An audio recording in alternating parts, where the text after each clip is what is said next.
Si tu confesses de ta bouche le Seigneur Jésus, et si tu crois dans ton cœur que Dieu l'a ressuscité des morts, tu seras sauvé. Voilà, c'est cette parole qui nous dit comment on est sauvé. Ce que disent les textes bibliques et ce que dit le Christ et ce que dit l'apôtre Paul aux chrétiens de Rome. Comment on est sauvé? Eh bien, si on confesse de sa bouche et si on croit dans son cœur.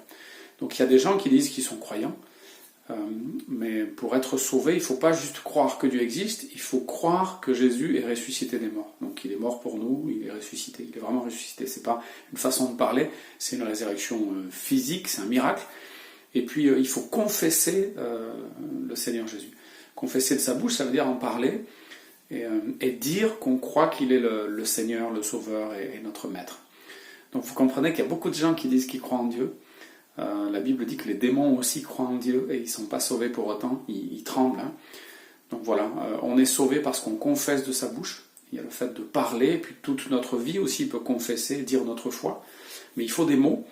Et puis on est sauvé parce qu'on croit aussi dans son cœur que Jésus est ressuscité des morts. Donc il y a un contenu à notre foi. Hein. C'est pas juste une émotion, c'est pas juste une culture religieuse, une culture chrétienne.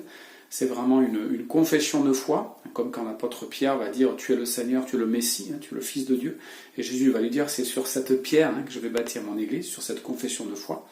Et puis il y a cette foi aussi qui est au fond de notre cœur et qui est précise. Hein.